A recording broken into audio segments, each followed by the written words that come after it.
Muy pero muy buenas noches, sean ustedes bienvenidos a este programa que se llama Palabra de Leuco. Miren, hoy tenemos un programa, le prometo que en este programa no se va a hablar ni de Eduardo Duhalde, porque han sido declaraciones absolutamente delirantes, incoherentes, y no merita, a mi humilde criterio, un debate sobre una cuestión delirante que no cierra con ninguna lógica. Y tampoco vamos a hablar de Messi, porque hay muchísima gente que puede hablar con más autoridad y con más información. O sea, ni Duhalde ni Messi. Hoy vamos a hablar de un tema, no le digo que despierta euforia en la conducción de la parte de salud, la parte sanitaria.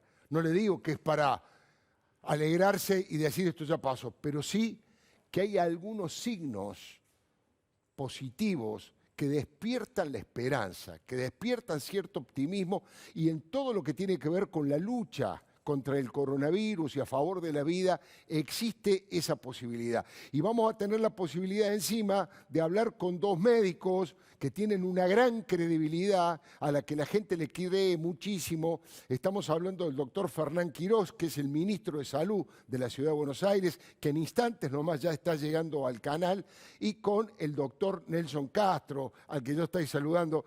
Nelson, un placer, muchísimas gracias por darnos la posibilidad de conversar un rato.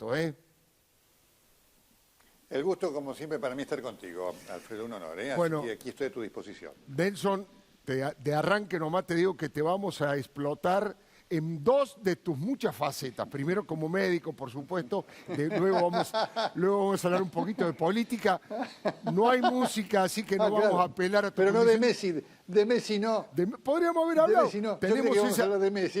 Nelson, tenemos esa coincidencia que venimos los dos del periodismo deportivo. Los dos venimos del periodismo deportivo, además. Lo que sí no hablaremos de música y en tu condición de pianista. Vamos a hablar solamente como médico y como Pero periodista. podríamos hacerlo. Tranquilamente. Bueno, muchísimas gracias, Nelson, por la buena onda de siempre. A vos. El doctor Quirós ya está llegando. Insisto, no es para la gran euforia, pero hay algunos síntomas, algunos elementos, algunas informaciones que despiertan un optimismo importante de un tema tan grave, tan doloroso como es la lucha contra la pandemia, los contagiados y los muertos. Pero, por supuesto, que vamos a hablar de política. Estamos viviendo momentos realmente graves, importantes, por muchas cosas. Le planteo simplemente el anticipo de la columna editorial que va a ocurrir después de conversar sobre el tema sanitario. Y es básicamente esta idea que intento desarrollar y fundamentar, que plantea que Alberto Fernández es más cristinista que Cristina. Es más cristinista, sobreactúa cristinismo para halagar los oídos de Cristina, y eso hace que se desplome aún más rápidamente en las encuestas. Ya viene cayendo a medida que abandonó ese rol de negociador, ese rol de persona prudente y moderada, empezó a caer en las encuestas. Pero el hecho de radicalizarse en sus declaraciones, el hecho de mostrar algunas acciones mucho más impensadas, mucho más arbitrarias, también acelera su caída en las encuestas. De hecho, el propio Horacio Rodríguez Larreta, el jefe de gobierno de la ciudad, ya lo ha superado casi en todas las encuestas serias en imagen positiva a Alberto Fernández, cuando en un momento tenía una dimensión. Pero no quiero dejar de tomar el tema de los medios de comunicación, y por supuesto que lo vamos a hablar con Nelson Castro también a todos estos temas, y también va a estar la senadora por Córdoba de Juntos por el Cambio, Laura Rodríguez Machado. Laura Rodríguez Machado. ¿De qué tema? Del tema del ataque al periodismo.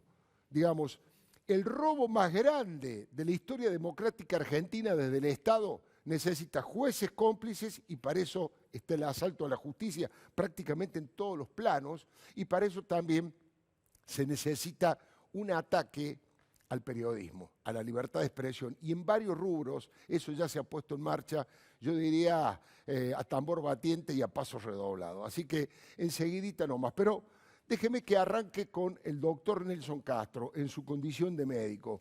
Nelson, hay algunos datos que aparecen como que pueden despertar, me cuesta usar la palabra optimista frente a tantos muertos, pero digo, hay un dato, por ejemplo, ahora se lo vamos a preguntar al doctor Quirós también, hay un científico, Daniel Germini, de la Universidad de Wisconsin, en Estados Unidos, que es argentino, que ha dicho que el pico de la pandemia en la ciudad de Buenos Aires Ya pasó, fue el 12 de agosto, simplemente con un cálculo matemático en comparación al resto de los países, y por eso, porque el índice R está debajo de 1, dice que estamos en esa situación. ¿Vos qué pensás de ese tema, Nelson? Bueno, mira, esto hay que tomarlo así con la prudencia con la cual vos marcás y que seguramente te va a reconfirmar el doctor Quirós. Sin duda que desde el punto de vista de lo que significa ese R, que es el número de contagios, que está ahí en 1, debajo de 1, es muy importante porque, lo explico muy simplemente, hace que 1 contagie a 1 y 1 contagie a 1, entonces es lineal. A diferencia del R2, en donde 1 contagia a 2, claro, cada uno de ellos contagia a 2, ¿no es cierto? Y entonces, cuando tenés 4 contagiados en la lineal, tenés del otro 15. Claro. Sin duda que es importante. Ahora, estamos en un piso, una meseta alta. Claro. ¿Esto qué significa, Alfredo? Significa que efectivamente esa estabilidad se da en una cantidad de casos altos, lo cual obliga a mantener las medidas de distanciamiento social, de higiene de barbijo, pero por supuesto, en el contexto de la necesidad de la reapertura. La cuarentena absoluta, como se planteó durante 6 meses, es imposible.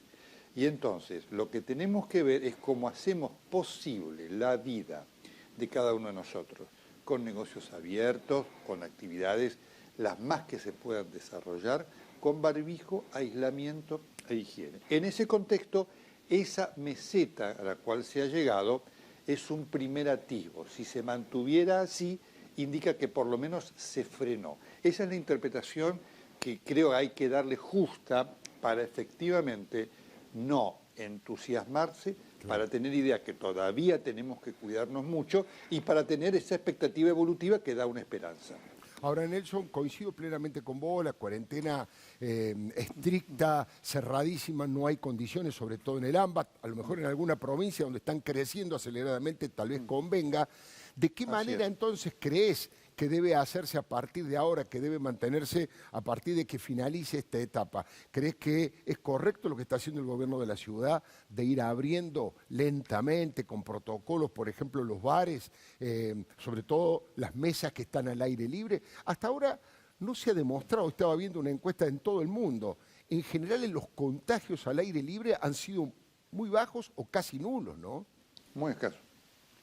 No hay casi nada. Mira, Alfredo, no hay posibilidad, no solamente en la Argentina, en el mundo. Vos ves lo que está pasando con los Ahí está llegando el doctor Fernán Quirós, Nelson, así que vamos a conversar con los dos. Pero te escucho atentamente, Nelson. Gracias por venir, doctor. No, pero no, con mucho gusto. Así que le doy, y ya te doy paso porque además es lo que importa. No, la idea es conversar con los dos y que vos también preguntes si querés. Sí, lo sé. Mira, Alfredo, acá hay un punto muy importante.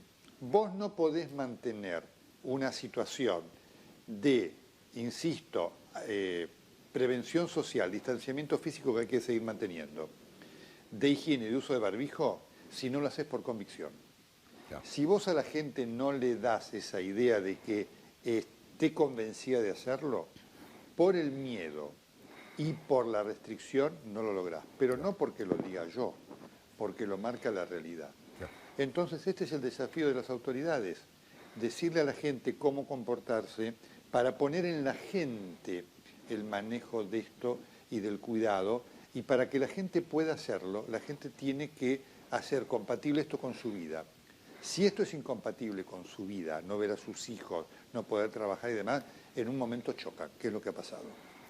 En instante nomás le reitero que voy a hacer la columna editorial política de siempre, por supuesto. Alberto sobreactuando de Cristina, ¿no? Más cristinita que Cristina, y el ataque a la libertad de prensa y al periodismo independiente. Pero ahora sí, muy buenas noches, doctor. Nuevamente, gracias por venir. Yo le hacía una pregunta al doctor Nelson Castro y obviamente me interesa su opinión.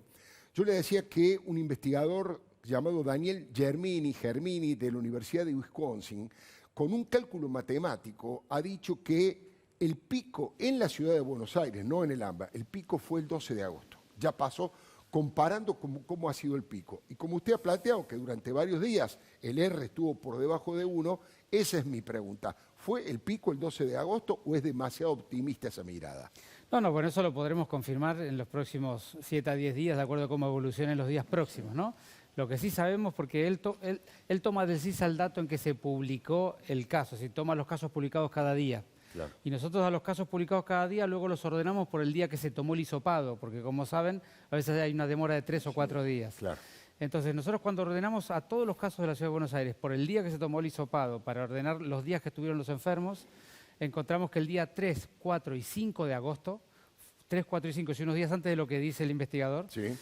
fue el día en que tuvimos mayor cantidad de casos en la ciudad. Tuvimos unos números alrededor de 1.500 casos durante 3 días. Sí. Y a partir de esos 3 días, hasta el día de hoy, ha habido un descenso sistemático, pequeño y paulatino. ¿Así? Con lo cual llevamos más de 10 días con el R debajo de 1 y con los casos por día descendiendo levemente. Por supuesto con las subidas y bajadas del fin de semana, de los días pico de la semana. Pero hisopado... Pero cuando uno toma el promedio de los últimos 7 días para nivelar un poco la curva, encuentra que ha habido un descenso que vino de un valor promedio de los últimos 7 días de 1.300 casos a un valor promedio de los últimos 7 días a 1.000 casos.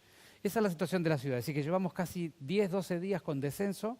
Si logramos sostener esto unos cuantos días más, como para, digamos, alejarnos bien lo más posible de aquel valor alto, seguramente podremos decir aquello fue el pico. Al día de hoy pensamos que sí lo fue, todavía no lo podemos confirmar. No lo pueden confirmar, pero sí piensan que sí lo fue. Interesante, de 1.300 promedio a 1.000 es una caída tranquila, no es que cae a pique, pero la idea es que después del pico debería bajar con la misma lentitud con la que subió. Es más o menos razonable ese pensamiento. Exactamente, Alfredo. Nosotros esperamos un descenso lento y progresivo de la curva en la Ciudad de Buenos Aires, lo que significa, como bien decía Nelson hace un ratito, que tenemos que trabajar muchísimo en ciudadanía, en nuestra capacidad de adaptarnos y funcionar de la vida cotidiana de tal manera de no agregar riesgos, porque obviamente necesitamos ir desandando algunas medidas con prudencia, con precaución, paulatinas, pero necesitamos ir desandando algunas medidas y necesitamos que todos como ciudadanos cada día sepamos mejor cómo manejarnos para disminuir al máximo el riesgo, ¿no? Le quiero hacer la misma pregunta a los dos. Al doctor Nelson Castro, ¿qué crees ahora que acaba de decir un dato muy importante el doctor Fernán Quirós? Que creen que el pico ya pasó, pero hace falta confirmarlo. Son prudentes, por supuesto, pero digo, es un título informativo para los portales y para los medios importante. El doctor Fernán Quirós, ministro de Salud de la Ciudad de Buenos Aires, dice que cree que el pico ya pasó, fue 3, 4 y 5, no el 12, 3, 4 y 5 de agosto, pero hace falta una semana más, 10 días más para confirmarlo absolutamente. La pregunta es, al doctor Nelson Castro, al doctor Fernán Quirós, ¿qué es lo que mejor se hizo para llegar a esta situación? No solamente digo en la ciudad, en general en el AMBA, y qué es lo peor, qué es lo que deberíamos corregir a tiempo, lo que lo deberíamos haber corregido. Nelson. Bueno, yo creo que, por supuesto, quiero marcar esto, me tomo un minuto. Sí. La decisión de implementar la cuarentena temprana fue una buena decisión, Alfredo. El error fue no comunicarle a la ciudadanía que esto iba a durar 6 o 7 meses o más, porque se sabía que esta cuarentena iba a ser larga porque el hemisferio sur enfrentaba el invierno. Ese es el error más importante, que ha generado un error de planificación, que ha sido no ver las colateralidades, que son muchas, tanto en la ciudad como en la provincia, como en el país. Ese es el error principal que más impacto está teniendo con la gente. Después hay cosas muy puntuales, pero desde el punto de vista estratégico... Conceptual, claro. De la estrategia fue buena, pero la táctica, es decir, claro, no decirle a la gente, mire, son 6 meses, son 7 meses, y tenemos que planear qué va a pasar psicológicamente, económicamente y demás, ese es el error más grande desde el punto de vista de los grandes lineamientos que yo observo en las decisiones tomadas. Bueno, la misma pregunta, doctor Quirós. Lo que usted cree ya tiene tiempo suficiente para hacer un balance, por lo menos tal vez no definitivo, lo que usted cree que se hizo de la mejor manera y lo que se debería haber corregido. Bueno, yo diría que de lo que más me parece importante es, digamos, hemos tenido la oportunidad, gracias a la cuarentena precoz, como bien decía Nelson, y luego voy a retomar algún aspecto de la crítica, creo que es absolutamente válida. Ese tiempo nos permitió fortalecer el sistema de salud por un lado y organizar el sistema de salud que no estaba preparado para atender Creo esa yo, pandemia. disculpe, y crear conciencia en la gente del uso ese del barbijo. es el segundo punto. Claro. El primer punto es fortalecer el sistema de salud. El segundo punto, construir ciudadanía. Claro. Conocimiento científico, técnico, conocimiento popular, comportamiento social, todo lo que tiene que ver con el comportamiento ciudadano. El tercero, que me parece tan importante como los anteriores, es la estrategia de territorialidad del sistema de salud, es decir, llevar el sistema de salud al barrio, a la cuadra y al domicilio y vincular el sistema de salud a través de las organizaciones, de la iglesia, de las comunas, de todas las estrategias de cercanía de la ciudad, vincular la ciudadanía con el sistema de salud para poder detectar rápidamente, hisopar y aislar a la gente. Yo creo que eso, junto con el aislamiento en los hoteles, ha sido una cosa muy innovadora. Sí. Y ha sido muy relevante para la Ciudad de Buenos Aires. Luego, la parte más dura, la más difícil, yo diría que tiene que ver con lo que decía Nelson, y es, dado que hemos tomado una cuarentena muy precoz, que ha evitado una catástrofe social y sanitaria, que no la podemos medir porque no la tuvimos y no la vimos, tenemos el desafío de cómo transitar un largo periodo de cuarentena con un enorme daño social en todas las dimensiones del ser humano, económica, de la salud social, afectiva y emocional, cómo transitar ese periodo tan largo y tan difícil en el que estamos ahora con una curva que todavía tiene muchos casos. Yeah. Y ese es el gran desafío que tenemos que trabajar, es en el que tenemos que pasar y transitar todos juntos. Y eso me parece que es el desafío mayor que tenemos. Luego, tal vez el punto digamos, que fue un dato de conocimiento científico que vino con posterioridad, es que la enorme mayoría de los contagios, porque entre las personas asintomáticas que contagian y el periodo presintomático de contagio, claro, se juega una parte importante del contagio de esta enfermedad. Entonces, el hecho de que haya tanto contagio en personas que aún todavía no lo tienen o no van a tener el síntoma, significan que decididamente esta es una enfermedad que es muy difícil de contener y, por lo tanto, a lo mejor algunas estrategias de gestión más precoz, considerando esto, y no solamente la fiebre o los síntomas, hubiera detectado más rápidamente a los pacientes. Entonces, a partir de ahora, supongamos que se confirme que empiezan a bajar los casos, que el R sigue debajo de 1, que tenemos una mirada un poco mejor. ¿Qué están pensando? Esta cuarentena mucho más focalizada, mucho más inteligente, buscando en dónde están los puntos más graves. Y ahí está la pregunta, ¿cuáles son los sectores, los lugares, los sectores sociales o etarios que presentan mayores dificultades y donde habría que concentrar esa cuarentena? Bueno, lo primero, lo que estaba diciendo usted, Alfredo, cuando yo llegué, es la vida en el espacio público y abierto, un primer escenario esencial. Es ir llevando la mayoría de las actividades al espacio público y abierto, es el lugar más seguro, cuando uno tiene una buena cobertura de nariz, porque a veces no hay una buena cobertura de nariz, claro, de nariz y de boca en el espacio público, con una distancia de 1 o 2 metros, es muy seguro ese mecanismo. Evitar los lugares cerrados, sobre todo los no ventilados o mal ventilados, es decir, claro, acostumbrarnos a abrir las ventanas de la casa, por más fresco que esté, de las oficinas de trabajo, en todos los lugares donde nosotros estamos, ¿no? Eso es un primer punto que vamos a trabajar y mucho, y todo el desandado de la cuarentena va a tener priorización siempre en el espacio abierto y público y con posterioridad en el lugar cerrado. Ese va a ser un poco el camino principal que vamos a hacer, pero sobre todo, lo que nosotros insistimos mucho, un desandado paulatino, progresivo y sobre todo prudente, porque como tenemos la curva muy alta todavía de casos, no podemos hacer el estilo europeo que de un día para el otro claro, abrieron, porque la situación epidemiológica no da para eso. Bueno, y ahora están cerrando. Bueno, Nelson, ¿compartís eso? ¿Te parece razonable esa forma de ir saliendo lentamente y además focalizando en los sectores donde hay más riesgo? Bueno, efectivamente, Alfredo, esta va a ser la forma de hacerlo, tanto en la ciudad como en el AMBA. Hay que hacerlo sin euforias, claro, y sin enojos. Digamos, sin euforias, porque hay que dar la idea que esto, hasta que no aparezca la vacuna, y ahora que han aparecido algunos casos que generan la duda de reinfección, claro, esto va a ser largo.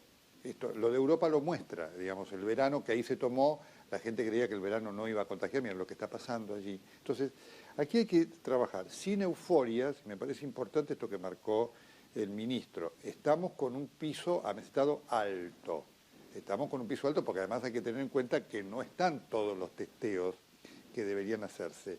La Argentina tiene un nivel de testeos bajo. Cuando vos lo comparás con país del mundo, tiene un nivel de testeos bajo, porque además conseguir los test no es fácil, ¿no? Entonces, digamos, hay que manejar esto con prudencia, dándole a la gente la idea de que esto se va a extender, pero dándole la libertad, efectivamente, que le permita demostrar, porque es compatible la vida con esta normalidad.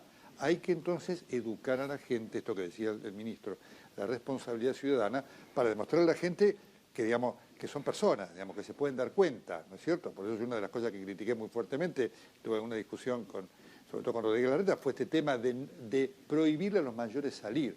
Una cosa es decirle, mire, salga con cuidado, otra cosa es no salga de la casa. Hay que ser muy preciso y muy cuidadoso en todo eso. Por eso me parece importante esta aproximación, me parece buena esta aproximación del ministro de lo paulatino con lo, digamos, cautelar, con lo, digamos, con lo cuidado. Cuidado.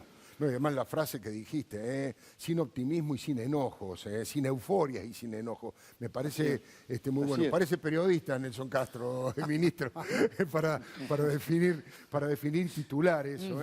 Es casi una frase marketinera para una campaña, ¿no? Sin euforias y sin enojos. Ministro, se ha comprobado, uno puede asegurarlo por los datos que ustedes tienen, que hubo mucho contagio al aire libre, primero. Se ha comprobado que hubo mucho contagio en los supermercados, porque me dio la sensación de que no hubo mucho contagio en los supermercados, y donde hay, uno presume que hay riesgo porque toca lo mismo que toca otra persona, más allá de que, qué sé yo, en mi caso y en la mayoría de la gente, me pongo alcohol en gel cuando entro, cuando salgo, llevo mi alcohol en gel, con la cajera hasta cuando le dé el dinero o la tarjeta de crédito. ¿Están registrados más o menos cuántos contagios hubo en cada uno de estos dos lugares? ¿Uno bien abierto y uno bien cerrado, lleno de gente? Bueno, en el espacio público ya está estudiado, no solamente que nosotros hemos observado que el contagio es mucho menor, sino que está estudiado sobradamente que el contagio es menor, ¿no es cierto? Así que eso es algo muy seguro y ahí es donde hay que apuntar todas las actividades. En términos de las cajeras, como digamos, esta enfermedad ha enfermado especialmente a las personas que viven más vulnerables, que viven muy hacinadas, ha contagiado a los trabajadores de la salud, ha contagiado dentro de los hogares de ancianos, porque Claro. son lugares encerrados de mucha convivencia, y ha contagiado a la mayoría de los trabajadores esenciales en mayor cantidad que a todo el resto. Eso es, cuando uno ve el subgrupo que más se contagió son los que acabo de describir. Dentro de ese grupo están las cajeras de los supermercados, que han tenido mayor tasa de contagio que la población general. Ahora, no las personas que entran al supermercado, como bien decís o comentabas recién, efectivamente si uno tiene la prudencia de lavarse las manos al entrar y al salir, no es un gran riesgo. Pero sí, por supuesto, la cajera que está expuesta Está todo el a tiempo. mucha interacción con seres humanos, ¿no es cierto? Claro, le hago otra pregunta. ¿Cuántos muertos hubo hasta ahora en la ciudad de Buenos Aires? Porque en el país ya hay más de 7.500 muertos. En la ciudad de Buenos Aires, ¿cuántos muertos? ¿Y cómo los podría categorizar? ¿Cuál es su edad? Básicamente, ¿de qué ámbito provienen? ¿Cuál es la actividad? Si se puede establecer eso. Bueno, la letalidad de la ciudad es de 2.4% al día de hoy. Por supuesto que la letalidad de esta enfermedad, que es la cantidad de fallecidos sobre la cantidad de confirmados de enfermos, habitualmente termina o crece o alcanza su punto máximo al final de la curva. Porque cuando usted tiene muchos casos nuevos, hasta que fallecen pasa mucho tiempo. Entonces, cuando la curva está muy activa, la letalidad siempre es un poco menor. Nosotros esperamos terminar toda la curva con una letalidad entre 3 y 4%, que es un valor internacional de los países que le ha ido un poco mejor. Sí. Eso es lo que esperamos que ocurra. ¿Y quiénes son las personas que más dificultades han tenido? Básicamente, cuando uno habla de letalidad específica, eso significa letalidad por grupo de edad, Sí. encuentra que la curva de letalidad específica empieza a aumentar a partir de los 60 años. De 60 De años para 60 a 70 años ese valor es más o menos del 5%, de 70 a 80 años es más o menos del 10%, y mayores de 80 años es más o menos el 18%. Esos son los números de la Ciudad de Buenos Aires. Ahora, en los grupos más jóvenes, que son de 60 a 70 años, la enorme mayoría tienen comorbilidad. Sobre todo obesidad importante, sobre todo diabetes e hipertensión. Son las enfermedades que más hemos documentado como acompañantes de riesgo de tener una enfermedad grave o mortal. La última pregunta, ahora le doy al doctor Nelson Castro, pero con usted sigo también. Camas de terapia intensiva en la ciudad de Buenos Aires y en general, ¿hubo algún chisporroteo en algún momento que dijeron que los jubilados no tenían lugar, no había camas en terapia? Bueno, usted explicó bien que se trataba de una decisión del PAMI, pero ahora en estos momentos, ¿cuánto es la cantidad de camas y cuántas camas están sin ocupar en terapia intensiva? Sí, nosotros hemos estado todo el tiempo con una cantidad de reserva de camas importante que nos ha garantizado no correr riesgos, ¿no es cierto? Y en términos de camas de internación general y en términos de camas de terapia intensiva. En la terapia intensiva nosotros tenemos dispuesto en el subsector público 450 camas de terapia intensiva. Al día de hoy a la tarde, tenemos 280 ocupadas. Eso hace más o menos, siempre nos manejamos en un valor entre 60 y 64%. Es un valor muy seguro, sobre todo considerando que llevamos más de 4 semanas con el número de camas de terapia intensiva ocupadas relativamente estable. Es decir, que hace 4 semanas que estamos siempre entre 260 o 270 camas o 290 y 300 camas. De hecho, dado que la curva de casos ya está empezando a declinar, Claro, o está estable o declinando, digamos, no vemos ningún riesgo sobre el subsector público en términos de terapia intensiva. El subsector privado está un poquito más estresado, sobre todo hace 3 o 4 semanas para atrás. Ahora está más o menos en una ocupación de un 72% en general, así que yo diría que en términos de infraestructura, creemos que vamos a poder atender de manera digna, oportuna y de calidad a todos los ciudadanos porteños que requieran. Y también aclarar que en el subsector público el 30%, 32% del día de hoy de las camas de terapia intensiva están ocupadas por bonaerenses, ¿no es cierto? Que es un porcentaje histórico del sistema de salud de la Ciudad de Buenos Aires. 32%. 32%. Es más o menos lo que hemos tenido históricamente de atención a ciudadanos bonaerenses, 32% de internación. Es lo que estamos atendiendo ahora, de manera que nosotros, y la verdad que es de alguna manera el cumplir con una misión del sistema público de salud, que es no solamente ser equitativo, sino accesible para todo el que lo necesite, ¿no? Nelson, recién hiciste referencia a esta luz amarilla, por supuesto que todavía no se pueden sacar muchas conclusiones, respecto de un contagio nuevo, una persona que se reinfectó, apareció en Hong Kong y parece que hay casos aislados en otros lugares del mundo, pero muy poco. Hay que estar atento a esa posibilidad de que una persona que ya tuvo el COVID-19 vuelva y en general, ¿sería el mismo COVID o sería que se ha reciclado esa cepa, digamos? Mira, la repercusión que ha tenido el caso, no solamente en la prensa, sino también, el doctor Quiro, por supuesto, lo ha visto en algunas revistas científicas, genera una alerta. Por supuesto, no se puede sacar ninguna conclusión determinada, porque son mínimos. En el caso de 20 y pico de millones que hay, son 3 casos. Pero, obviamente, ¿cuál es la enseñanza que deja el virus? El virus ha expuesto a la medicina a una situación de desconocimiento absoluto. Y, digamos, ha dado una lección de no poder afirmar y dar nada por cierto. Lo que se daba por cierto de que no había segundas infecciones, ahora cuanto menos, más allá que son poquísimos casos, sí, pero cuanto menos obliga a pensarlo, lo cual termina dando el indicio claro de la importancia que va a tener la vacuna. Es decir, este elemento puesto en perspectiva te marca que efectivamente la vacuna va a ser una necesidad, digamos, imperiosa para enfrentar esto con la tranquilidad que hoy el mundo requiere y no tiene. Doctor, es la misma pregunta, el tema de reinfectarse, ¿qué importancia le tenemos que dar a una cosa semejante? Y le agrego una más, incluso para despedirlo, porque sé que está con 20.000 cosas y que es mucho más importante que estar aquí, aunque acá también sirve la difusión muchísimo, porque la gente la tranquiliza, tiene información de primera agua, nada de fake news ni de interpretaciones de gente que no conoce. La primera es esto de la reinfección y la segunda es, ¿qué es lo que se va a flexibilizar y se va a abrir a partir de ahora? Tengo entendido que lo más claro y lo primero serían los bares con mesas en el aire libre, pero lo escucho a usted. Bueno, yo agregar muy poco de lo que dijo Nelson, que comparto plenamente. Lo que hasta ahora se ha documentado es que en un caso en particular se ha demostrado dos variantes genéticas diferentes del mismo virus en una misma persona con una diferencia de 2 meses. Es decir, que una persona tuvo el virus, una variante genética de un continente y luego 2 meses después tuvo la siguiente. Ese es el aspecto para considerar y que hay que analizar, que evidentemente el virus puede volver a aparecer en la mucosa de las personas. Ahora, me parece que lo importante es decir la magnitud, la enorme cantidad de millones de personas que se han enfermado y son casos muy puntuales. Y lo segundo, muy importante también, que es esperable en las reinfecciones, que las reinfecciones son asintomáticas. Es decir, que, digamos, que la persona ya tiene una inmunidad que hace que si el virus, si bien puede replicarse localmente en la nariz, pero decididamente no le puede dar una enfermedad al cuerpo en general, en las vías aéreas más inferiores o en el pulmón. Que eso es algo absolutamente esperable por el comportamiento de los virus habitualmente, ¿no? Y el tema de la apertura, ¿qué cosas se van a abrir bueno, en la ciudad? Nosotros seguimos con el plan de apertura en etapas de la ciudad, como decíamos, prudente y paulatino, y queremos proponer, seguramente si los datos de estos días nos acompañan, que esperamos que sí, queremos proponer algunas actividades nuevas al aire libre. Por supuesto que una posibilidad sería algo que la ciudadanía está pidiéndose mucho y que también la gente que se dedica a la alimentación, que es la posibilidad de atenderse al aire libre, sobre mesas, es una posibilidad. Y la segunda cosa que creo que es muy importante es dar una normativa clara sobre cómo organizarnos en el espacio público en los paseos. Yo creo que hoy lo que está pasando es que como no hemos dado una normativa del todo clara, Claro. cada una de las familias va tomando su decisión de cómo hacerlo.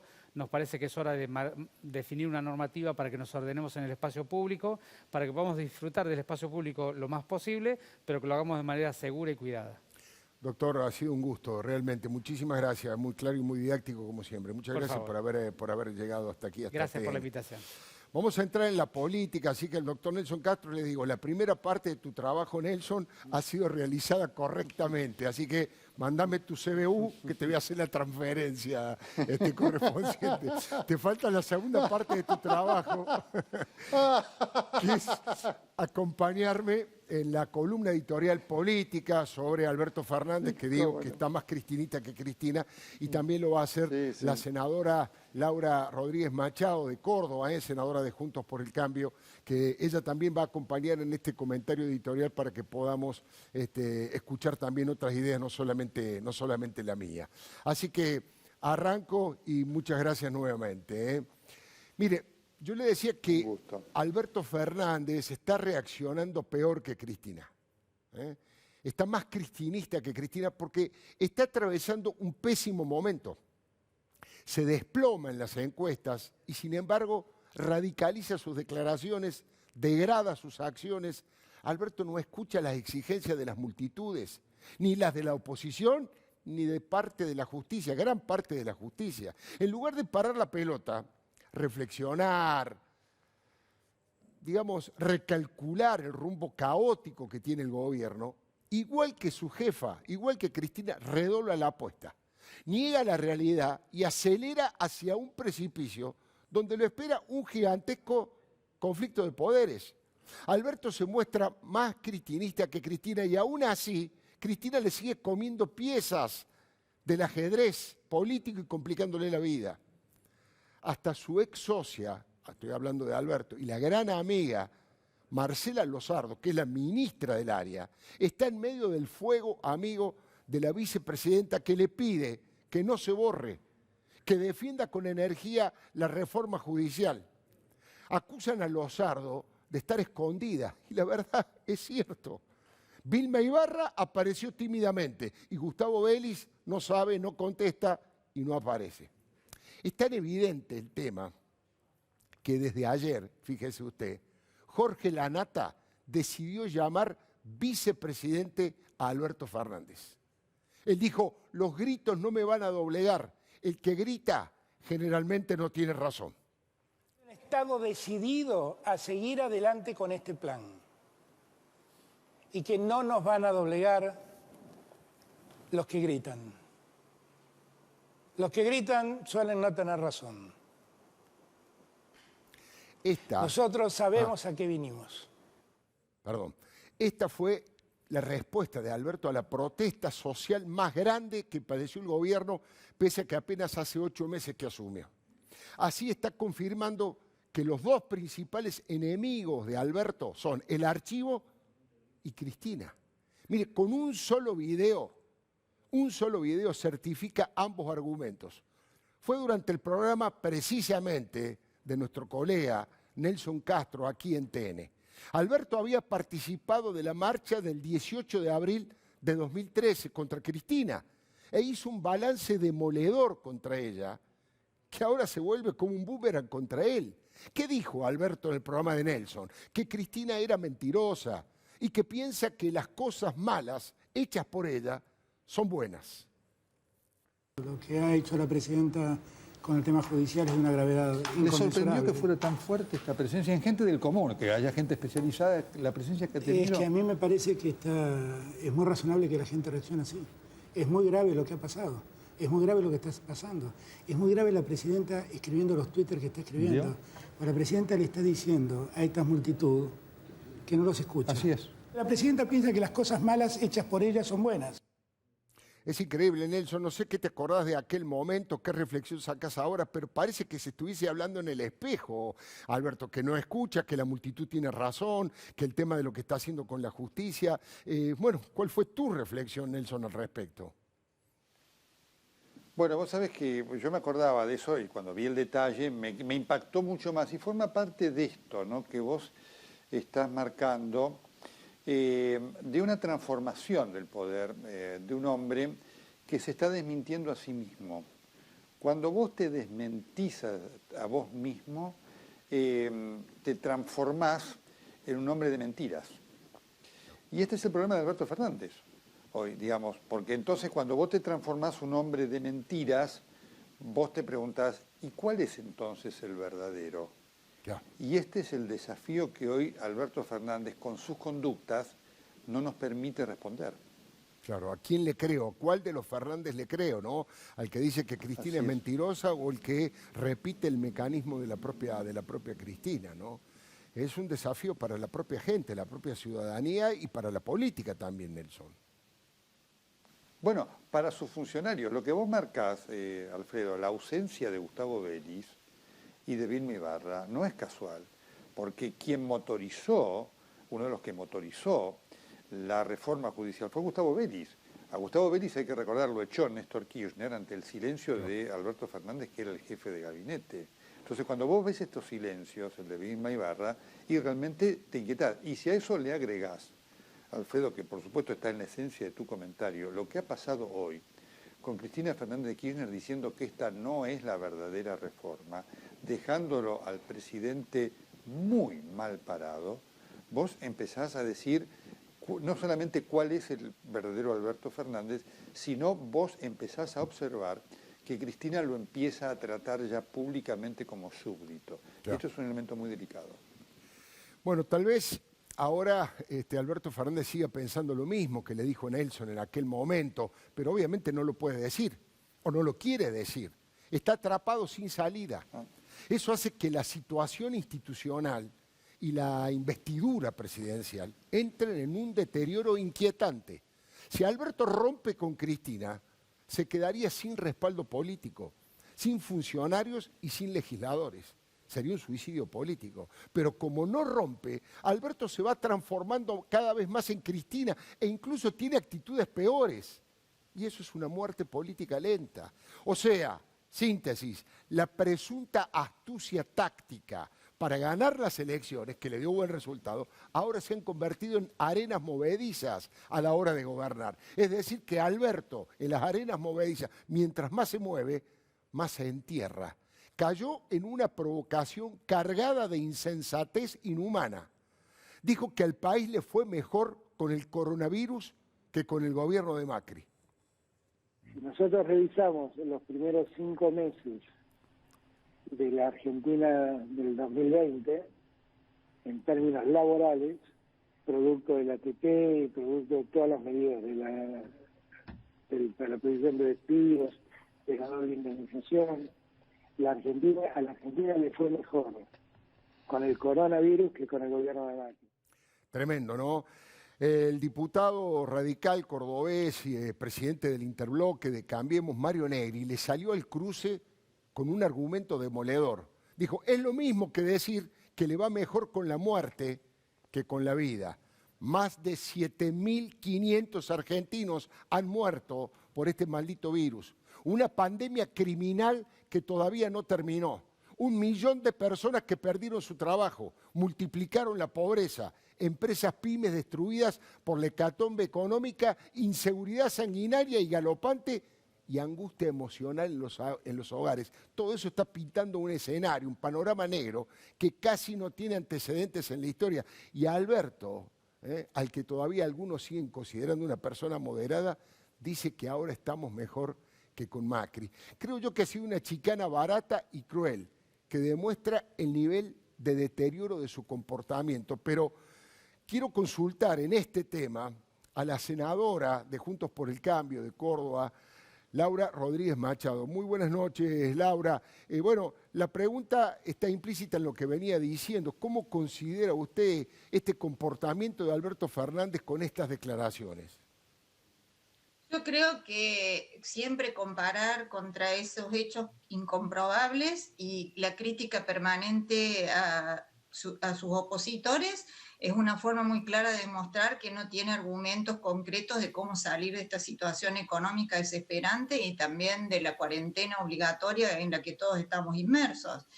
Básicamente creo que es más bien de un discurso político y no de estadista ni de presidente. Y además aviva la grieta, cuestión que obliga a enfrentar y a estos permanentes enfrentamientos porque hay que salir a responderle. La verdad que la gente creo que espera, en vez de estas chicanas, respuestas concretas para ver cómo va a subsistir la economía, el trabajo, todo lo que los argentinos estamos sintiendo y padeciendo. Lo único que tiene es respuesta en una confrontación que la verdad que no tiene nada de positivo para la Argentina. Estaba pensando que por momentos parece que Alberto volcó, ¿no? Que Cristina lo pasó por encima con un tren, porque parece que no solamente se apoderó Cristina del comando de la nación, como decía recién el doctor Nelson Castro, sino que además parece que Cristina disfruta con enrostrarle esa decadencia.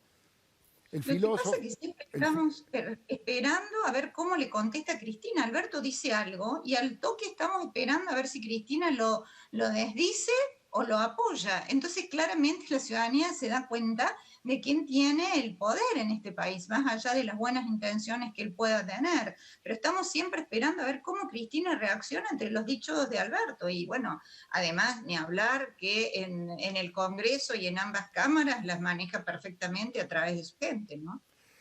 el filósofo y gran periodista Miguel Wieniawski lo puso en palabras. Parece un romance político sadomasoquista. Alberto no se quedó conforme con esa comparación del virus contra el gobierno de Macri, que fue realmente una puñalada por la espalda a los familiares de los muertos por el COVID. Declaró que Macri le había recomendado que no impusiera la cuarentena y que se murieran todos los que tengan que morir. La verdad que eso superó todos los límites. Es gravísimo. Denunció que Macri se lo planteó en una comunicación telefónica privada. ¿No me cree? Cuando ya algunos me recomendaban que la economía no se frene y que deje frenar a la sociedad, que se caigan los que se tengan que caer, que se enferman los que se tengan que enfermar y que mueran los que tengan que morir. Yo preferí, como preferimos todos nosotros, preservar la vida de la gente, la salud de los argentinos, el cuidado de los argentinos y argentinas, antes que ganar un peso más en la economía. Y veo los resultados y siento que no nos equivocamos. Está gritando como si fuera un acto ante una multitud y son 40 personas, ¿no? Ha perdido un poco el eje. Lo que pasa es que esa acusación es tan irracional que Alberto debería probarla.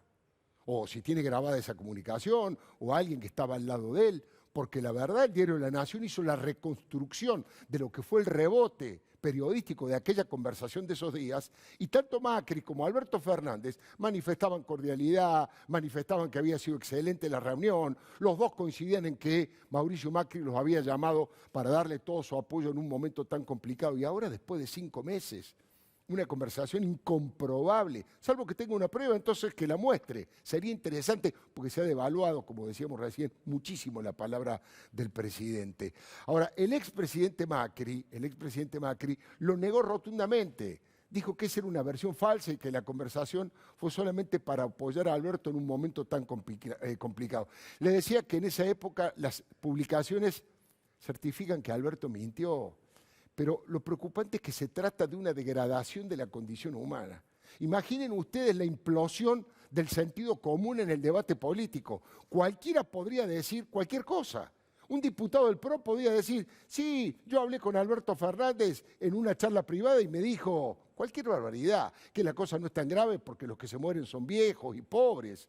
No es cierto, lo estoy inventando. Lo pongo como un ejemplo, que uno diga que en una conversación privada una persona le dijo eso y eso no se puede probar.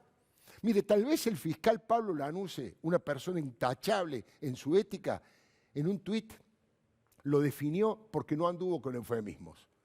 Cada vez más cerca de la dictadura chavista, sin justicia independiente, con mordaza a la prensa libre, sin respeto a la propiedad privada, ni a nuestras libertades, ni a la Constitución, perdemos los estándares de una sociedad democrática y la esencia misma de la República. Ahí estamos viendo el tuit del doctor Lanuse. Pero quiero referirme a un colega, Joaquín Morales Solá. Es un colega muy respetado, compañero de aquí de TN, es el presidente de la Academia de Periodismo, que siempre se destacó por su responsabilidad. Y él describió con todas las letras en su columna del domingo un panorama fatal. Empieza la columna diciendo, podemos ir viéndolo, ¿qué hacer con una socia que arruina el negocio? Se preguntó este domingo. Reveló que Cristina le ordenó a Alberto, matalo a Gerardo. Matalo a Gerardo. Se refería al gobernador Morales de Jujuy, provincia que está atravesando un cimbronazo con contagios y muertes en aumento. Y otra vez el intento de aprovechar en forma oportunista algo sagrado como es la vida y la muerte. Mire, crece en el gobierno el peso del Frente para la Venganza y la Agrupación para la Impunidad. Y lo que más asusta de esa reflexión de Joaquín es que plantea la posibilidad de que la agenda de Cristina se lleve puesto a Alberto. Eso dice Joaquín, que la agenda de Cristina se lleve puesto a Alberto. Y cierra con una pregunta, ¿qué quiere Alberto? ¿Quedar en la historia como otro presidente que no fue? Ahí lo estamos viendo. Y eso me lleva a pensar que somos muchos los que pensamos que el plan de Cristina, ojo, es avanzar contra viento, marea y contra las instituciones. Y después tirarle el fardo a Alberto. Si el resultado electoral del año que viene, como parece, va a ser catastrófico para los Fernández. Decir que fue Alberto el que fracasó, Cristina va a decir fracasó Alberto. Fue muy tibio, no expropió Vicentín, no me ayudó a descabezar a los jueces que la persiguen a ella, ni a limpiar el prontuario de Cristina, ni a instalar el impuesto a la riqueza, y que por lo tanto ahora le toca a ella, me toca a mí, diría Cristina. Mire, ojalá me equivoque, pero Cristina muestra ese rumbo. Presionar al máximo a Alberto y obligarlo a que se enferme, o que pida licencia, o que renuncie. Insisto, es apenas una especulación. Es una conjetura política que hago, pero es lo único que explicaría el embate feroz y sin pausa de Cristina contra todo lo que sea cumplir las reglas. Y además, ya le conté que esto de sacar a las autoridades que ellos ayudaron a consagrar, ya lo hicieron dos veces en Santa Cruz. Entronizaron a Carlos Sancho y a Sergio Acevedo como gobernadores de Santa Cruz, y cuando les dejaron de ser útiles, los destituyeron. Use y tire, ese es el lema de Cristina. Por la salud institucional de la Argentina, ojalá esto no se confirme, pero intento explicar por qué Cristina hace lo que hace y se pone cada día más autoritaria. ¿Quiere que choque el barco y echarle la culpa al timonel? Bueno, algo similar, aunque no lo mismo, dice Morales Solá, cuando interroga qué hacer con una socia que arruina el negocio. La pregunta puede plantearse al revés también, mirada desde el Instituto Patria. ¿Qué hacer cuando Alberto es el que arruina el negocio? Son intrigas y conspiraciones palaciegas. Fuego amigo todo el tiempo. Gobierno de científicos las pelucas. Mire, le voy a preguntar al doctor Nelson Castro y a la senadora Laura Rodríguez Machado respecto de este comportamiento. ¿Qué es lo que creen? Y arranco por la senadora. ¿Por qué cree que Cristina tiene este tipo de actitudes cuando a todas luces las encuestas, el sentido común, la opinión pública demuestra que la hace caer en las encuestas, aislarse y perder ese sector de la sociedad que confió en un Alberto más moderado y obviamente achicar su capacidad política? ¿Por qué, senadora, usted que la tiene cerca en el Senado, que la ve con cierta frecuencia, por qué cree que Cristina hace eso? La primera cosa, creo que a Cristina no le importa lo que pasa con Alberto, a ella le importa lo que pasa con su propio futuro. Una muestra de eso, este intento de reforma judicial, que como bien lo he explicado varias veces, no tiene solo que ver con este proyecto que se va a tratar el jueves en el Senado, que es simplemente un festival de cargos que le han dado a todo el mundo, a quienes han negociado para después sus votos, sino también va mucho más allá, va con avanzar hacia aumentar los miembros de la Corte, va con esta comisión de juristas que está integrado nada menos ni nada más que por el abogado que la defiende en los hechos de corrupción, que va a ser una de las eminencias a quienes le van a consultar cómo tiene que ser modificada la justicia, Creo que tiene un objetivo bien concreto, que es modificar la justicia para evitar que los jueces independientes avancen en las causas de corrupción que le competen. Eso es para mí clarísimo. Le pregunto a Nelson Castro, a veces es difícil ingresar en el razonamiento que tiene la doctora Cristina Fernández de Kirchner, porque es difícil explicar cuando cualquier actitud que toma se perjudica, en principio, perjudica a todos, por supuesto, a la República, a las instituciones, pero empieza por perjudicarse ella misma. ¿No registra eso, Nelson? Bueno, Cristina es una persona enferma. Esto tenés que es enferma de poder, y digamos, con una psicología, digamos, una personalidad patológica. Esto tenés que entenderlo, Alfredo, porque te permite comprender su comportamiento y obviamente, digamos, con la astucia con la cual después maneja esto. Pero cuando vos tenés eso que te produce un comportamiento prácticamente compulsivo, ¿no es cierto? Eso te lleva a repetir errores. Y cuando vos tenés esa conducta patológica, vos, digamos, perseverás en el error. Y no lo corregís, porque obviamente estás absolutamente convencido de que es la verdad. Entonces Cristina, digamos, repite lo mismo que hizo cuando era presidenta. Por eso el objetivo de Cristina era llegar al poder. Ella se dio cuenta, sí, la patología que tiene no le impide darse cuenta de cosas, de determinadas cosas de astucia. Ella se dio cuenta que sola no llegaba. A ella le interesaba llegar al poder para empezar a desplegar todo esto. Y repito, en el poder, digamos, Cristina despliega toda su patología, la cual vengo describiendo desde hace años, ¿no es cierto? Y se viene confirmando. Entonces, cuando está esta patología, vos caes en lo mismo. Cuando vos tenés una conducta, claro, digamos, de este tipo de patología, caes exactamente en lo mismo, a no ser que busques un tratamiento, cosa que Cristina no lo va a buscar y que sería imposible encontrarlo. Y esto es lo que estamos viendo. Fernando Laborda, el periodista de La Nación, citó en su columna una frase muy irónica, filosa como una navaja de Jorge Luis Borges, ¿no? Dijo: los peronistas son una maravilla, tienen todo el pasado por delante. La verdad que la degradación de Alberto es la noticia de la semana. Cristina le respira la nuca y Alberto huye hacia adelante. Mire, las últimas encuestas los muestran a ambos con una caída en picada. El diputado Waldo Wolf en las redes hizo una radiografía de toda la situación. Con ironía profunda dijo: con este sistema de gobierno, sus jardineros volverán a tener helicópteros, sus choferes canales de TV, sus secretarios propiedades en Miami y sus cajeros empresas constructoras, y nuestros gobernantes manejarán esta revolución desde sus propiedades injustificadas de Puerto Madero. Y la verdad, la frutilla del postre fue el encuentro que Alberto y señora tuvieron con Hugo Moyano y señora en Olivos. Ahí estamos viendo esa foto, ese es el Twitter de Pablo Moyano, que por supuesto después lo borró. Ahí lo vemos, sin barbijos, sin distanciamientos y sin vergüenza. El sindicalista con mayor desprestigio de la Argentina, pero el preferido del presidente, violador serial de las reglas, en el corazón formal del poder. Y esto también es una señal política nefasta. Se ve que se dieron cuenta tarde porque borraron la foto, pero ya se había viralizado con un gran repudio, ¿no? Hoy había un meme en las redes que decía: sacale una fotocopia a esta foto, imprimile, sacale una fotocopia y llevarla en el bolsillo. Cuando te pare la policía porque no se puede caminar sin barbijo, no se puede andar, mostrarle esa foto. Y cuando hablo de poder formal, lo digo porque el centro del poder sigue estando en Uruguay y Juncal, donde ahora vive Cristina. Justo lo que Alberto no quería.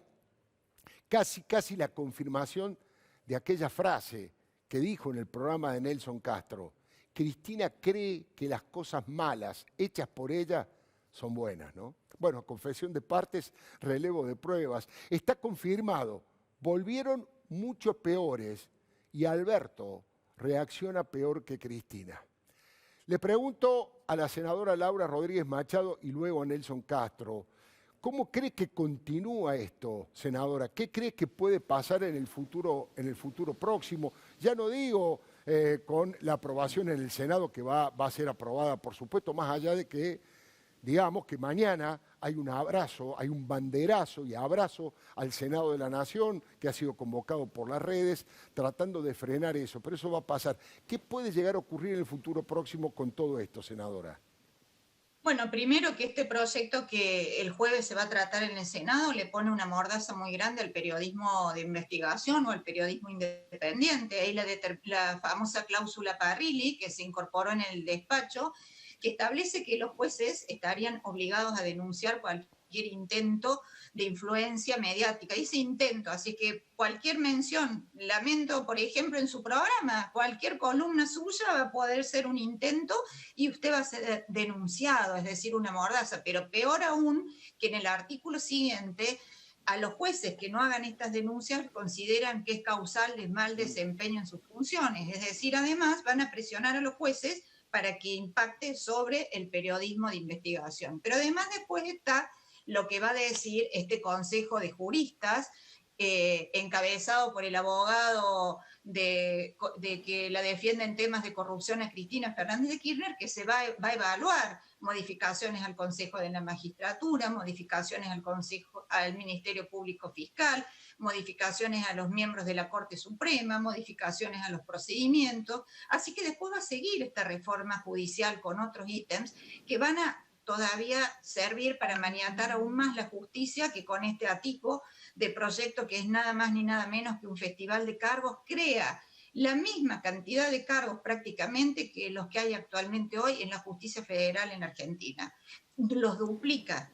Imagínense lo que significa en relación al gasto desproporcionado en medio de una pandemia. Estamos hablando de la friolera suma de 6.000 millones de pesos que van destinados nada menos ni nada más que a empezar a consagrar la impunidad dentro de la justicia federal, que es nada más ni nada menos lo que investigan todos los delitos de corrupción en la Argentina. Así que esto es el inicio de una venezolanización de la Argentina, que avanzamos en ese sentido. No es asustarse, porque sí, están los hechos concretos, está la norma que se vota el jueves y está lo que vamos a esperar que diga este Consejo Consultivo, nuevamente para lavarse las manos, porque cuando el presidente quiere lavarse las manos sobre la responsabilidad de una decisión, o se lo pide a gente especialista en epidemias, que le pidan cómo debe avanzar en la cuarentena, o se lo pide a este Consejo de Juristas que le pidan cómo avanzar en la reforma judicial. Así que vamos a seguir viendo estas etapas tremendas de cómo maniatar a la justicia en la Argentina. Senadora Laura Rodríguez Machado, ha sido muy amable. Muchísimas gracias por participar en el programa. Bueno, Nelson, la misma pregunta, ¿no? ¿Cómo vislumbras lo que puede ocurrir? Yo hice una conjetura respecto de esta suerte de, digamos, conspiraciones palaciegas que suelen hacer los Kirchner y que en Santa Cruz la hicieron 2 veces. Espero equivocarme, pero uno no ve que frene cuando va directamente a un choque de esa naturaleza. No sé cuál es tu opinión, Nelson. No, los Kirchner no, el kirchnerismo no frena, así que yo creo que esto va a correr la misma suerte que pasó en 2003, esto se va a judicializar, Alfredo, esto se va a judicializar y creo que muchas de estas cosas van a ser declaradas anticonstitucionales. Así que tiene el mismo, digamos, el kirchnerismo, digamos, se vive todo el día en un Titanic en busca de su iceberg, ¿sabes? Y esto es permanente y producto de estas conductas patológicas que yo marco. Así que esto va a tener inevitablemente una situación de judicialización que la va a paralizar a la reforma y que la va a tener en el limbo por un largo tiempo. Las cosas que se hacen, digamos, vos no podés tener resultados diferentes cuando haces las cosas iguales. Así como se hizo en el 2013 y pasó, se aprobó y la justicia después la rechazó, va a pasar exactamente lo mismo aquí, con lo cual es una oportunidad perdida porque la justicia sin duda hay que mejorarla, sin duda que necesita otros parámetros, pero por supuesto no es lo que va a lograr. Esta reforma lo que busca es la impunidad de Cristina, claramente. Nelson, como siempre, un gustazo, ¿eh? Ha sido muy amable. Te has ganado el pan de cada día, Nelson. Muchas gracias. Muy gentil. Gracias por esa risa, por esa buena onda y por tu rigurosidad para el análisis. Te mando un gran abrazo, como siempre, Nelson, ¿eh? Un fuerte abrazo solo para todo tu equipo, Alfredo. Chao, hasta la próxima. Gracias, Nelson. Mire, la impunidad de los ladrones de Estado más grandes de la historia democrática, necesitan de jueces y periodistas cómplices. Cristina ya avanzó con el asalto a la justicia en todos los frentes y el ataque al periodismo independiente marcha a toda velocidad.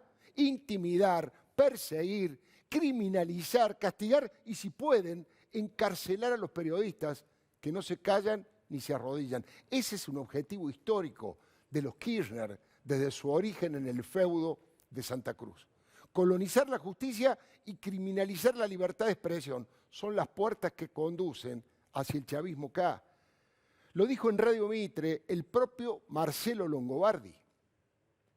Informar, comentar, analizar, investigar e incluso opinar sobre procesos judiciales puede derivar en denuncias de los jueces por considerar a esos comportamientos normales como presiones mediáticas. Esto tiene un nombre, esto se llama Venezuela. Y para peor todavía, se llama Venezuela en beneficio de un pequeño grupo de personas. Porque es la señora de Kirchner y el señor Parrilli los que pretenden que la prensa no hable sobre procesos judiciales. Venezuela y en favor de Cristina Fernández de Kirchner. ¿Sabe qué pasa? Que fracasaron con la ley de medios. Pero Gabriel Mariotto ya dijo que va a ir por la revancha. Una justicia adicta a Cristina puede permitir que expropiaciones y aprietes a los medios pasen como por un tubo. Mientras tanto apelan a sus instrumentos de siempre, el látigo y la billetera de la pauta. La estigmatización, la amenaza y el insulto de los grupos de tarea de las redes, el invento de causas y las querellas a los cronistas y el maltrato permanente. Como bien decía recién la senadora, el inciso E del artículo 72 de la reforma judicial, impuesto por Cristina pero ejecutado por Oscar Parrilli, no anda con vueltas. Si a un juez le molesta la información de un caso o la opinión de algún columnista, puede denunciar que se trata de una presión. Es una locura censuradora y autoritaria, casi sin antecedentes. Mire, Alberto le hizo decir a sus amigos periodistas que iba a voltear esa cláusula antidemocrática, pero de inmediato reculó y los dejó colgados del pincel. Apenas dijo que era ociosa y que no cambiaba absolutamente nada. Se tragó una vez más el sapo de Cristina, Alberto. Parrilli, en cambio, dijo la verdad. Dijo que era para evitar lo que hicieron, según él, varios periodistas que extorsionaban a los jueces y que incluso llamaron a escrachar a sus hijos. Saltaron como leche hervida. Lo único que intenta este artículo es poner en evidencia algo que existe. Lo que les molesta, en realidad, es que esto se verbalice, se diga, y que la sociedad los tenga presentes, los tenga en cuenta. Es como que la frase de Néstor Kirchner que les dolió tanto, ¿no? Clarín miente. Sí. Bueno, acá lo que intentamos es que se sepa que además de que hay muchas veces presiones políticas, de poderes políticos, económicas, también hay presiones de los medios de comunicación. Eso que dijo Parrilli es una falsedad del tamaño del Congreso de la Nación. Quieren domesticar y hacer arrodillar a los verdaderos trabajadores de prensa, que buscan la verdad y nada más que la verdad. Lo que pasa es que la verdad lleva derechito a Cristina a la cárcel. Por eso está tan apurada, por eso espera y desespera. Es que Cristina se juega la libertad en todo esto. La libertad de ella, la de sus hijos y la de los cómplices del cártel de los pingüinos. Por eso desde las redes, insisto, se ha convocado a este banderazo contra la impunidad para abrazar al Senado de la Nación. ¿Cuánta gente va a ir? No sabemos, lo comprobaremos en la práctica, pero seguro que nadie va a tirar una sola piedra, salvo que haya infiltrados. Ya intentaron otros caminos que por ahora no le funcionaron. La CONADEP del periodismo, que propuso el bufón de Daddy Brieva, el Tribunal de Ética Periodística de Eduardo Barcesat, e incluso la Comisión de la Memoria K, presidida por Adolfo Pérez Esquivel, que llevó a equiparar una nota periodística con una operación de inteligencia. Todo muy burdo, todo profundamente anticonstitucional, pero Cristina y su banda no frenan ante nada. Hubo videos de Tristán, el ministro de Propaganda y Venganza, entre otras formas de marcar a varios periodistas de distintos medios, y ni que hablar de aquellas amenazas de 6-7 chorro del pauta traficante Diego Bir, como le llama la nata, o esa convocatoria a escupir fotos de periodistas o hacerle juicios populares en las plazas, juicios mussolinianos. Enseguidita venimos, vamos a abrir un breve corte, una pequeña pausa, hay mucho más para decir aquí. Palabra de Leuco.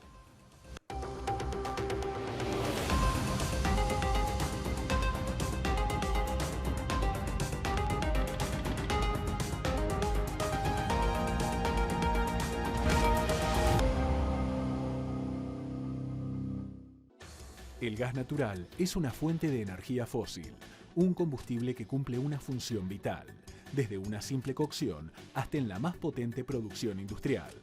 Adrián Mercado te invita a Expo Capipe Virtual 2020 para conocer más sobre energía, gas y petróleo. Del 10 al 20 de septiembre, la primera exposición 3D del sector petroenergético. Auspicia Adrián Mercado.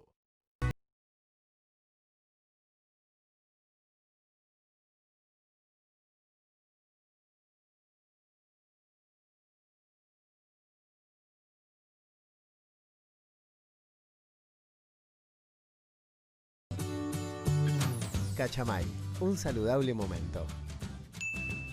Estar separados también es estar juntos. Asegura tu casa en La Segunda, donde lo primero sos vos.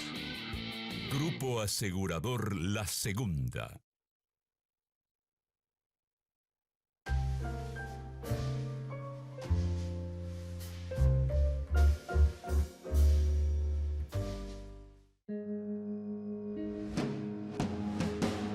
Prevención Retiro es prever tu futuro ahora. Nueva Chevrolet Tracker, la nueva normalidad de las SUV.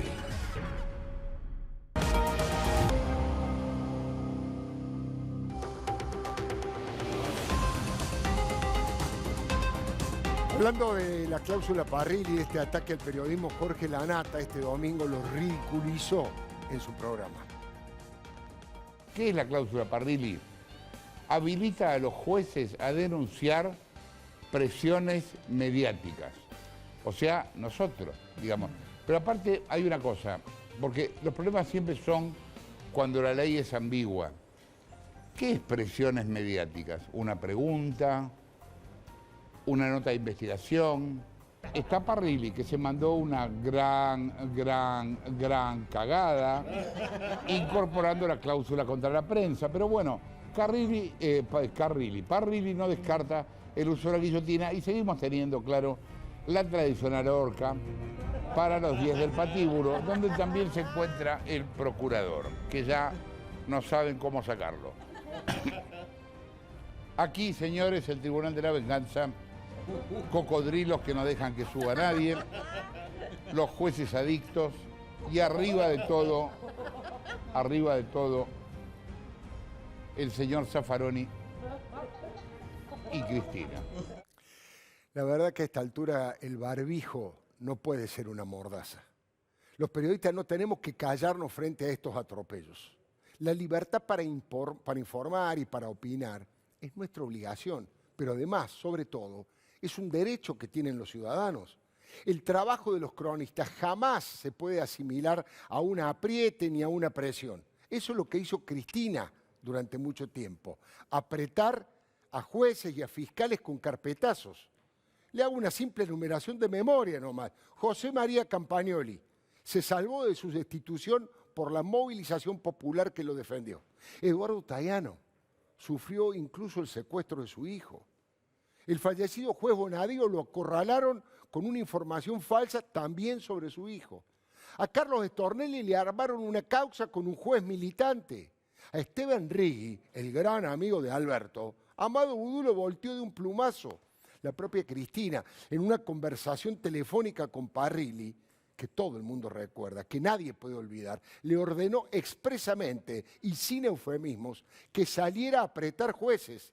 Y además en una ocasión en la que ella fue citada a Comodoro Pi a declarar, convocó a una movilización de la cámpora, su guardia de hierro, para que presionaran sobre los jueces. ¿Se acuerda? ¿Quiénes son los jueces federales que tienen la causa de este tipo? Mirá, tiene uno, Casanello se la sacaron, la otra la tenía Torres, otra la tenía Ercolini, ahora me están haciendo bien el listado, no me acuerdo exactamente, pero la estoy preparando toda. Hay que salir a apretar a los jueces. A los jueces, claro.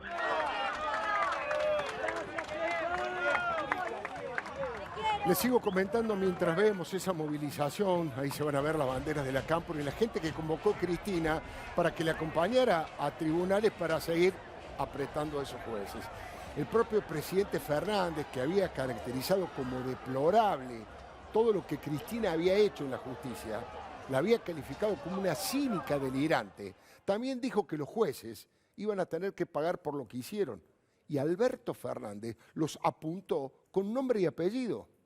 Es escandaloso lo que hicieron. Y algún día Ercolini, Bonadío, Irursun, Hornos, Geminiani van a tener que explicar las barrabasadas que escribieron para cumplir con el poder de turno. El último misil contra los medios para poder controlar sus contenidos fue el decretazo de Alberto que intervino las telecomunicaciones desde el Estado. Declaró el servicio público a Internet, a TV por cable y telefonía y de paso congeló las tarifas hasta fin de año. Una medida retrógrada, casi sin antecedentes en el mundo, que bloquea todo tipo de inversión para la innovación y deja a tiro de tarifas a los medios que tienen acciones en esas empresas tecnológicas. Axel Kicillof, el del aluvión psiquiátrico, dijo que era una determinación valiente de Alberto y el Cuervo Larroque incluso habló de que eso iba a permitir limitarle a los medios de comunicación concentrados esa construcción del sentido común que hacen. La verdad, es triste que militantes políticos que se dicen populares crean que el pueblo es tonto y que se deja manipular por los medios. Mire, si eso fuera cierto, no se entiende cómo pudieron ganar varias elecciones pese a que los medios, según ellos, son satánicos y reaccionarios. Una frivolidad de un análisis cargado de ideologismo y ausente de inteligencia. Es un despropósito que declaren servicio público Internet cuando el 83% tiene conexión en las redes y solo el 70% tiene cloacas y gas. Miren, y Cristina como presidenta se animó a tanto. Hasta China tiene precios liberados y competencia entre 3 grandes empresas prestadoras. Y además Cristina castiga siempre la meritocracia, la iniciativa privada y la inversión. Por eso va contra el campo, contra las comunicaciones y contra la economía del conocimiento. Su modelo es un Estado que controle todo, aunque se quede sin petróleo, como le pasó a Nicolás Maduro. De hecho, en la provincia gobernaron 33 de los 37 años. Y ahí todavía falta agua, asfalto, sobra exclusión y narcotraficantes.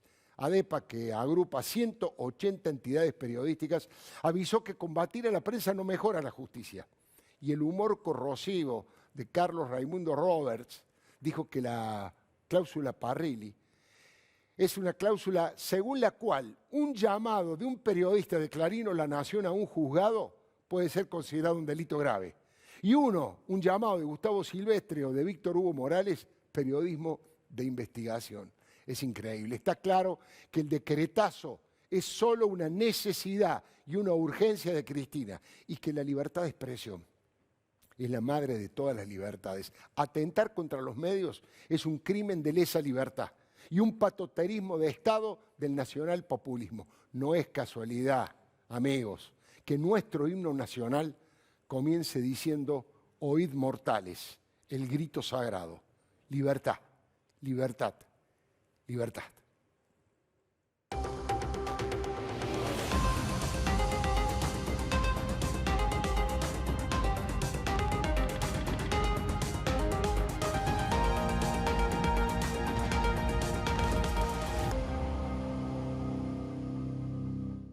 Conocemos las dificultades que enfrenta tu pyme.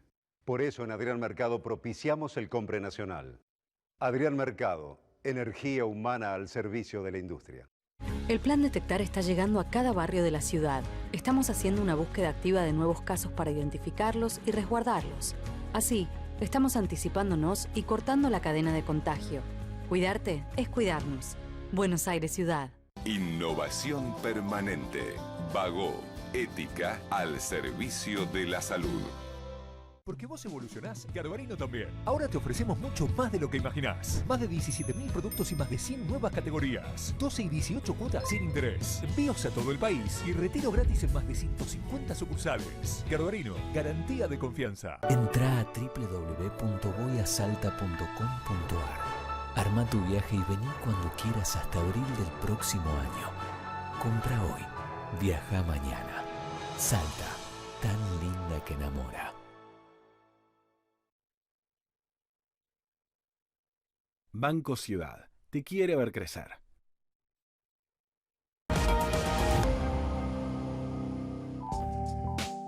Esta tarde se ha generado un hecho político que todavía es incipiente, pero que hay que prestarle bastante atención. El ex senador y ex compañero de fórmula de Mauricio Macri, Miguel Ángel Pichetto, ha ido estructurando y formando algo que podríamos llamar el peronismo republicano, una agrupación federal que nuclea a Ramón Puerta, ex gobernador, que nuclea a Juan Carlos Romero, ex gobernador de Salta, a Humberto Rollero, a distintos hombres del peronismo histórico, tradicional, pero que no simpatizan ni tienen nada que ver con Cristina ni con el kirchnerismo. Va a tratar de aglutinar allí a esos sectores del peronismo no-K. Veremos, es una pata más, pero peronista, que va a estar dentro de Juntos por el Cambio. Un dato interesante. Decirles que muchísimas gracias por el acompañamiento de siempre y que lo espero el próximo martes a las 10 de la noche, a las 22 horas, aquí en la pantalla de TN. Y si usted quiere revisar, repasar algo de lo que pasó en este programa, la entrevista con el doctor Fernán Quirós, que tiró un título importantísimo.